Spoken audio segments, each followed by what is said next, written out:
Welcome back. In this lecture, I want to spend some time looking at the thought of Hannah Arendt, one of the most innovative and provocative political thinkers of the 20th century, and a person who gave us two concepts that are very important for thinking about evil in a political register, in its political dimensions, in the 20th and now the 21st centuries. These two concepts are, first of all, totalitarianism, and secondly, the banality of evil. We'll see that with these terms, she has really set the terms, literally, of thinking about political evil, for better and worse, for all those who came after her. Arendt's life is fantastic and rich, and I would urge you to read a biography of her life. Really interesting. But generally, we can say this: she was herself both victim and theorist of the century's evils. Born in Germany in 1906, she was an astonishingly intelligent student, studied with the philosophers Martin Heidegger and Karl Jaspers. She received her Ph.D. in 1929 at the age of 23. It's depressing for people like me. But then fled Nazi Germany for France in 1933 and finally reached America in 1941. She taught and wrote in America for the rest of her life, living in New York but traveling the world until she died in 1975. Arendt's thought in the period from 45 to 75, the last 30 years of her life, was really dedicated to making sense of the realities of the 20th century and the evil that riddled it. Her thought in these decades developed across the time she spent on it in an arc from totalitarianism to banality. Many think that these two concepts, for her, suggest two fundamentally opposed views of evil. But in fact, I think that they cohere nicely together.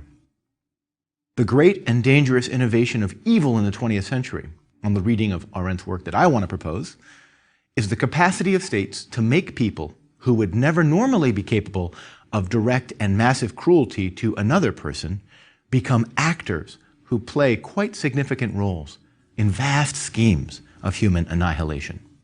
To see that, first I want to talk a bit about her first major work, The Origins of Totalitarianism, and then talk about her most controversial and probably famous work, Eichmann in Jerusalem. Let me start with The Origins of Totalitarianism first. In this book, published in 1951, Arendt argued that modern totalitarian states like Nazi Germany and the Stalinist Soviet Union effectively embody a new kind of radical evil. Particularly in the category of totalitarianism itself, Arendt thought she had identified a crucial political innovation of the modern world and named it for the monstrosity that it was.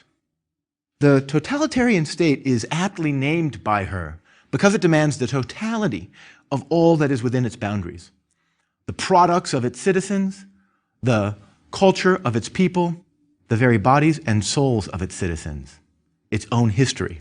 And it plans to do with all those things whatever it wishes. Control of the modern education, modern technology, modern media, modern industry, all these things. The totalitarian state wants control of everything, not simply for control's sake, but actually in order to shape humans far more profoundly and directly than any political structure ever before ever could. Ultimately, Arendt thinks, this means the totalitarian state is set against human beings in their own idiosyncratic individuality. For humans are never so readily disposable as this totalitarian state wants them to be. Human freedom for her can never be reduced to purely predictable by law behavior. In other words, it can never be properly understood in purely law-oriented terms. Because of that, totalitarianism has to be fundamentally hostile to human freedom. And because human freedom is essential to our understanding of human existence, Arendt thinks, this means that the totalitarian regime's project inevitably entails the destruction of the human's capacity to be not only a free actor, but to be a genuine human. Humans are destroyed, she thinks, by the political system's relentless pressure on them, which creates, instead of real humans, shells of human beings in their places. She famously says in the conclusion, the epilogue to The Origins of Totalitarianism, she says that what totalitarian ideologies therefore aim at is not the transformation of the outside world, but the transformation of human nature itself. Now, this explains why, for her, she thinks it's important and useful to use the term radical evil to talk about totalitarian evil. Of course, this term harkens back, as you'll remember, to Kant's discussion of radical evil, especially in his Religion Within the Limits of Bare Reason. For Kant, as you'll recall, radical evil is radical because it injects a principle of selfishness at the base of human agency, so that evil is finally a form of fundamental radical selfishness for Kant. That's not Arendt's use of the term radical evil. For her, radical evil takes a more destructive and demonic form. It's radical because of its annihilating effects on political community and individuals. She says the terrifying discovery, especially of the Second World War, and this is one we'll come back to in a few lectures, is that the psyche, the human individual, can be destroyed before their bodies are destroyed. And they can will their own annihilation in some important way. They can become effectively zombies. This is a reality that the 20th century has taught us in a far more profound way, she thinks, than any century before. The dark discovery of the 20th century is that humans are far more plastic than we heretofore imagined. People in a totalitarian state are turned into zombies again, or robots, who annihilate themselves and one another, all in the interest of the abstract totalitarian state. Now, this was a remarkably controversial idea, and it gained a lot of traction in philosophy and politics in the years that came. But about 10 years after the first publications of Origins of Totalitarianism, Arendt attended the trial of Adolf Eichmann, an important German Holocaust agent, in Jerusalem, and she reported on it for The New Yorker. The articles that she wrote for The New Yorker became effectively the first draft of her most controversial book, Eichmann in Jerusalem, a report on the banality of evil. And what she saw in that trial, both in the way it was prosecuted and in the primary subject of the trial, Eichmann himself, made her rethink, in some ways alter, in some ways deepen, much of what she had said 10 years before. Now, Eichmann is an interesting figure. He was, in many ways, the central bureaucrat of the final solution. And her story concerns Eichmann as an individual in the role he played, but also in what he suggests about the Holocaust as a whole. Of all the Nazi leadership caught and prosecuted after the war, Eichmann, she thinks, is in many ways the most interesting, if only because his case seems the most troubling for our received views of evil and wickedness. On many levels, Adolf Eichmann is a surprising figure to have risen so high in the Nazi hierarchy. He had been a vacuum oil salesman in the early 1930s, and then joined the Nazi Party and the SS in 1932, just before they took power, and began to ascend the ranks of the Nazis. If you'll recall Nietzsche's famous line, "Supposing truth were a woman, what then?" Right? Here we can almost ask, Arendt almost explicitly asks, suppose evil is a vacuum oil salesman, what then? Right? In other words, if you think about how evil manifests itself in the 20th century, it doesn't manifest itself in Miltonic Satans. Right? It manifests itself in these kind of nebbishes, these figures like Eichmann. Throughout the 30s, his remarkable facility with bureaucratic matters and his unquestioning, literally unquestioning devotion to work made him increasingly valuable. In 1942, he was given the job of transportation administrator for the Nazi genocide against the Jews, which put him in charge of managing a large part of the logistical bureaucracy of the Holocaust. He carried out his duties with relentless, unimaginative efficiency.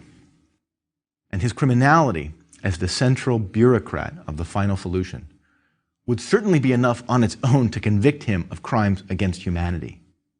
But his case is made more curious, and his soul seems all the more morally suspicious because of a surprising event in the closing months of the war.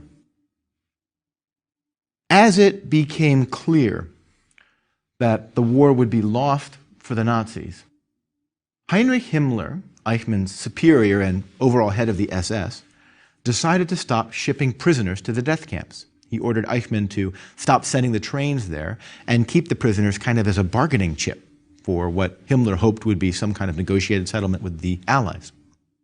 Eichmann, however, disobeyed this direct order, and the trains kept running up to the end. Now, many thought that this showed Eichmann's utter savagery, his absolute evil. That even when Nazis like Himmler said, let's slow down on this, Eichmann said, no, we've got to keep going.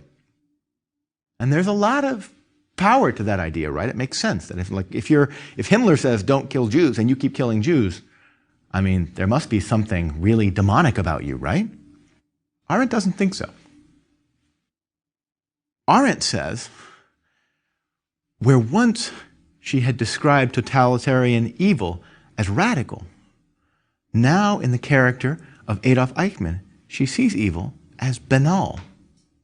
In some sense, there was nothing demonic about him. The story of Eichmann, and we'll explain why she thinks it's banal in a second. The story of Eichmann, though, is really just a frame that Arendt uses to hang her larger point on. She's worried about what the shape of the trial itself suggests, how, in fact, the trial is prosecuted, how Eichmann's case goes forward. The real question in the book, the one that took a little while for people to figure out she was asking, is simple, but really quite disturbing. Do we have resources, she asks, in our ordinary moral vocabulary to help us bring into view what the Holocaust really was and explain to us why it is justified to punish those who participated in it?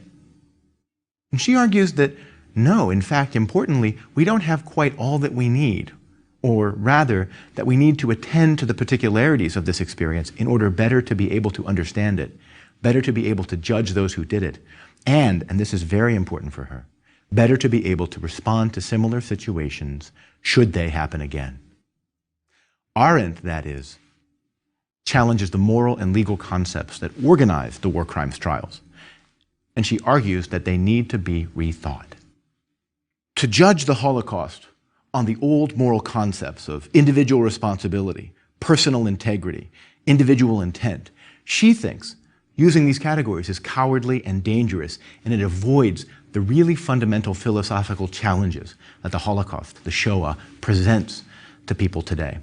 She says this in her book. She says, in Eichmann in Jerusalem, to fall back on an unequivocal voice of conscience, in suggesting that Eichmann had broken his conscience, right? He had violated his conscience in some sense.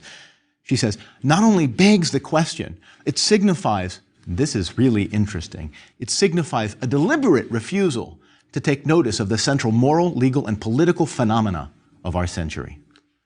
That's a devastating criticism. I mean, it may sound subdued, but to say that effectively these war crimes trials were deliberately designed, even if not consciously, she thinks, deliberately designed to avoid confronting the real challenges of the phenomena they tried to judge. That was what was so astounding and offensive and insulting to many people about Arendt's assessment of the trial of Eichmann in Jerusalem. It sounded like she thought the prosecution was somehow wrong for judging him. That was never her point.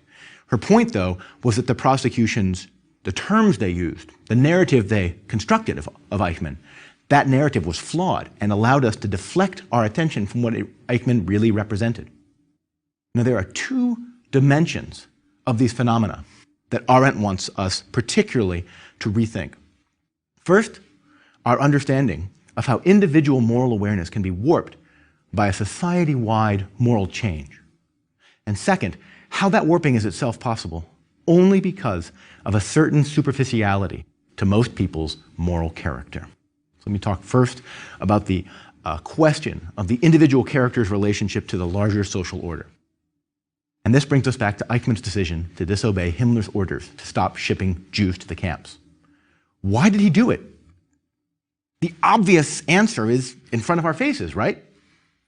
Surely he did it because he was a demon, because he was more evil, if it's possible to imagine, than the highest of the high Nazis. That's the prosecution's case. In some ways, Eichmann was more of a Nazi than the original Nazis. But that's not Arendt's point. She saw something else, something far more disquieting in Eichmann. Eichmann understood himself, first of all, not to be obeying orders, but to be doing his duty, following the law. And this is crucial, and Arendt built her argument around it. The language of morality in Eichmann's mind was retained, even while its aims were horridly misdirected. There's an interesting moment in the trial, Arendt points out. Someone mentions Immanuel Kant, and Eichmann happens to say, oh yes, I've read Kant, right? One of the major bureaucrats of the final solution has read Kant. And in fact, he's read the Critique of Practical Reason, Kant's central ethical text. And what's interesting about this is classic German thing, right? But what's interesting about this is that Eichmann understood himself not simply to reject Kant, not at least at first, but instead alter Kant's view. What he says is to keep the intensity and the fervor of duty, of doing one's duty, which goes beyond mere obedience. You do not only obey the law, whatever that law is, you must do so, if you are to be moral, with devotion to it. Now, this account of doing one's duty provides Arendt with an alternative picture of why Eichmann sought, until the end, to carry out the transports to the camps. He did so not out of fanaticism, his boundless hatred of the Jews, in some sense, but out of duty, and Eichmann's own self-understanding. It was his conscience, Arendt thinks, that led him to do it. He thought it was his duty, under the law, to kill the Jews. And Himmler's order was illegal. That's an astonishing claim. But support for this view comes from a study of some of the things that Heinrich Himmler actually had said earlier in the war. There's an unbelievable speech. You can hear it on the web. You can hear Himmler's voice giving this speech. In Poznan, Poland, in 1943, he gave a speech to a group of SS leaders, kind of at a conference of the SS. The Holocaust, how it's working so far, what we should do from here on out, right? Something like that. This speech was one of the more remarkable events in the history of human morality. This is what he said in it. I want to tell you about a very grave matter, in all frankness. We can talk about it quite openly here, but we must never talk about it publicly.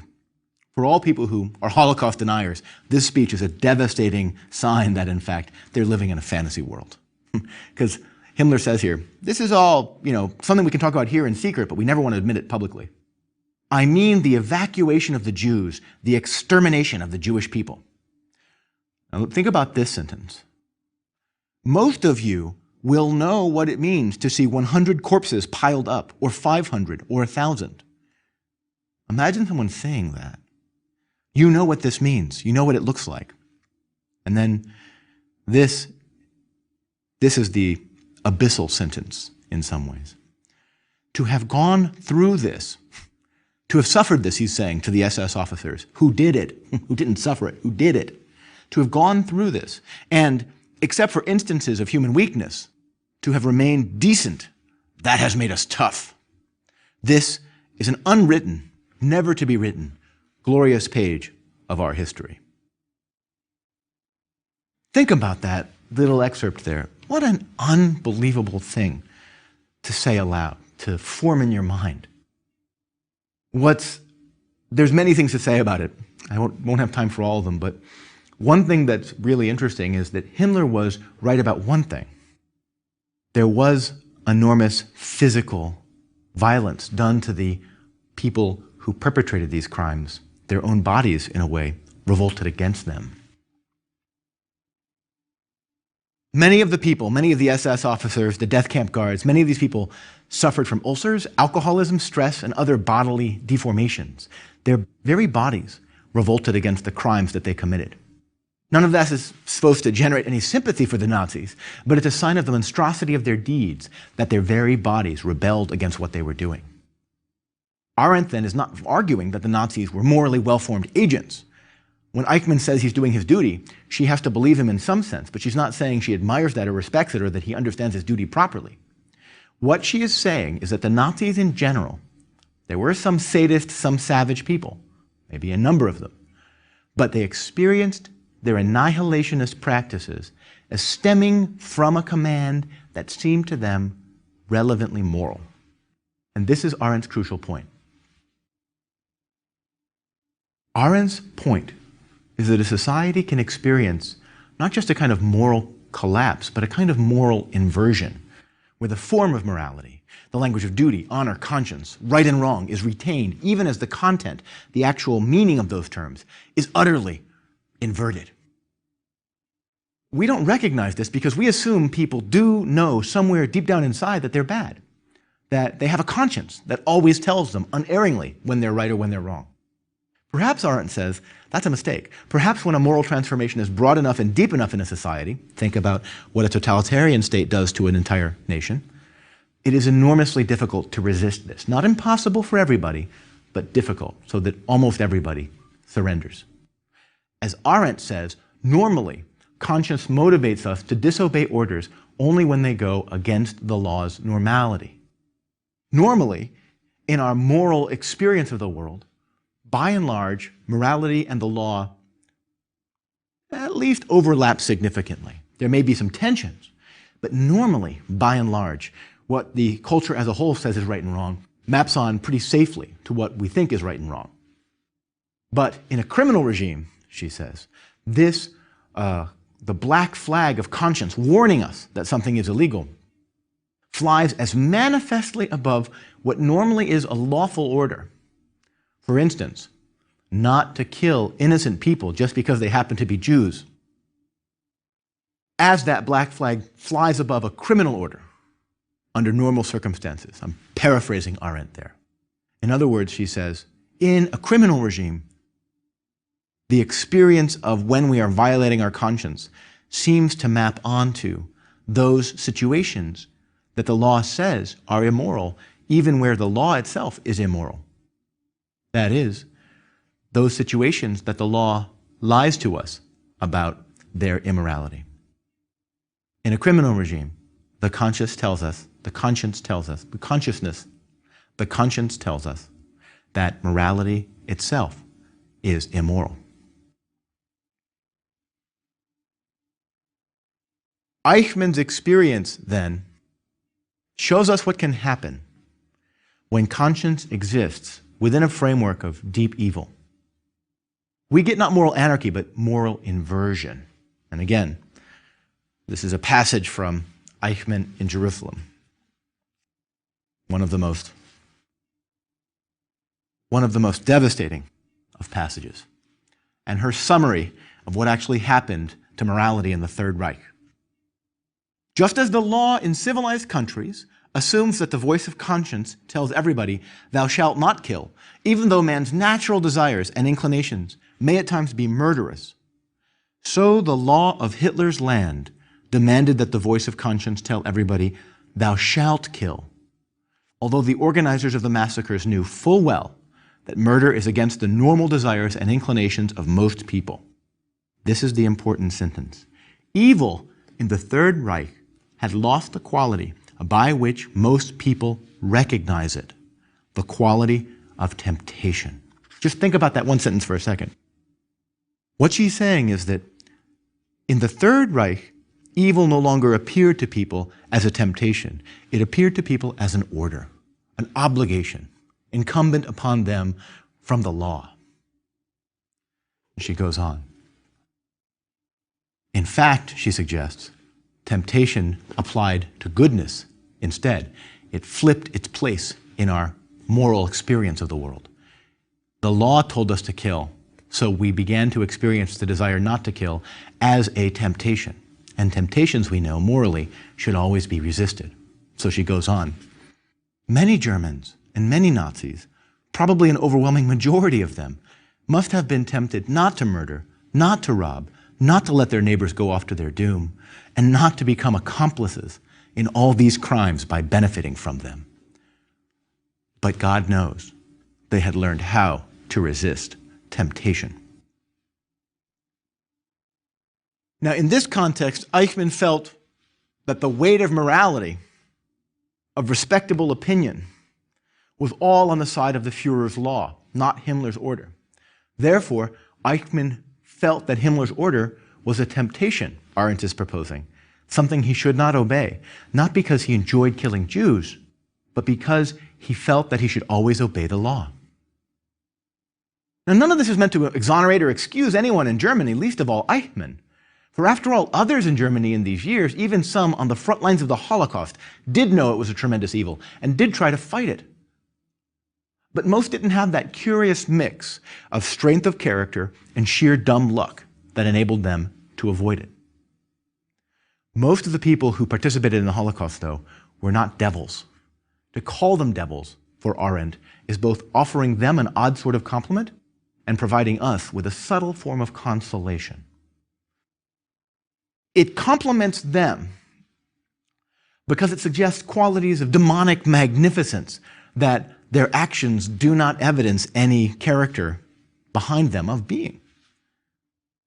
It consoles us because it means that we have a framework ready to comprehend who figures like Eichmann were and what he has done, when in fact that framework is really shattered by the reality of what Eichmann really is. It seduces us into thinking that this is just another example of people gone villainous. But Arendt thinks that's not true. This is not about individual villains coordinating their work together. Instead, a society as a whole went mad into a kind of moral stupor. And this is the term that Arendt characterizes as the banality of evil, a term that, because it is so common in our world, we should seek to understand it. Now, the first thing to know about the banality of evil is that she doesn't think that every form of evil is banal. She wants to say that some kinds of evil, very important kinds, are banal. She thinks there are sadists, she thinks there are savage people, but that's not the issue. Our normal moral categories can capture them. The problem is that we have a series of phenomena increasingly common in our world where individual villainy doesn't seem to capture the story. The Holocaust wasn't a conspiracy of satanic supermen. It was rather an essentially bureaucratic phenomena, and it must be addressed as such. And she thought that this was the problem. This was what wasn't addressed in the trial in Jerusalem. While the prosecution sought to portray Eichmann as a devil, he himself displayed none of the maliciousness attributed to him. He talked only in cliches. He borrowed words and phrases from people who spoke to him and tried to just repeat what people said. He exhibited no ability to think on his own, nor any capacity for imagination. The disparity between the prosecution's portrayal of Eichmann as a kind of demonic villain and the uncomprehending, cliche-spouting, automatically, unthinkingly mendacious idiot in the prisoner's dock was so great at times, Arendt thought it threatened to turn the trial into a farce. The idea of attributing intention or motives to someone like Eichmann was almost out of place, she said. This is a classic line about Eichmann here, she says, except for an extraordinary diligence in looking out for his own personal advancement. He had no motives at all. He merely, to put the matter colloquially, never realized what he was doing. That's an interesting thought. How can the central bureaucrat of the Third Reich, of the Holocaust, of the final solution, never realize what he's doing? Well, a couple really interesting things to know about Eichmann. He only ever once saw people saw the effects of a massacre. Once he was out in the field and he came across an action, as they were called, where a bunch of people had just been shot and buried underground, and literally there was blood bubbling up from the ground. He described this in the trial, and he said it made him very upset. The other instance is where one of the Jewish council leaders he had been working with to organize the movement of the Jews, had been, from his perspective, accidentally picked up and taken to Auschwitz. And this guy got a note to Eichmann saying, "I'm in Auschwitz, can you help me?" So Eichmann, the only time he ever did, he went to Auschwitz, and he found this death camp prisoner. And he said in the trial, I put my arm around him and I said, "What a mess we've gotten ourselves into here." Can you imagine this? An SS officer in Auschwitz going up to a person in the famous striped prisoner pajamas, putting his arm around him and saying, "Yeah, my dear friend, how did this happen? This is terrible." He couldn't get him out of Auschwitz, he said. That would have been against the rules. Although Eichmann was the guy who ran the place. He was the boss of everybody. But he got the commandant to let this guy grate a gravel path, right? And it turns out that about 6 weeks later, the guy was shot trying to escape anyway. But think about the lack of reality Eichmann demonstrated in that event, right? Here he is in Auschwitz. He knows what goes on there, and he just won't even acknowledge it. He doesn't even realize. He doesn't seem to think of anything that's actually before his eyes. That's what Arendt means. Now, this is important. This suggests that calling totalitarian evil banal doesn't make it trivial. Arendt's point is not that anyone, that Eichmann was an ordinary guy, that anyone would have done what he did. She simply claimed that Eichmann's evil doesn't require superhuman capacities on the one hand, or any kind of demonicness on the other. Her claim is really that Eichmann's evil, his banality, his shallowness, is simply as deep as his evil could go. That's not to say that there aren't wicked people again, but that the kind of evil we have to worry about politically in this world, a world filled with totalitarian states, is the kind of evil that Eichmann represents. That's the new challenge. We know about sadists. We know about tyrants. What we have to worry about now are bureaucrats. And this suggests something of how she wants to condemn Eichmann as well, how she would write the trial. For her, the problem is not that Eichmann is a devil, a demonic person. The trial is not about his character, his soul. The problem is not who he is. Well, at least that's not why he's on trial. He's on trial for what he did. He's on trial because of his actions in the world and what they did to people in the world. The trial is a judicial and political act, not a moral assessment of Eichmann. She offers a moral assessment, but she wants to say that the judgment of the trial has to be about his action. And the reason he needs to die, and she very clearly thinks that he needs to die, he needs to be hung, is precisely because of the actions he did, not because of the character he is. Now, having said all that, let me wrap this up, because we'll see Arendt's thoughts coming back to us in future lectures. The lessons she offered are still yet to be learned.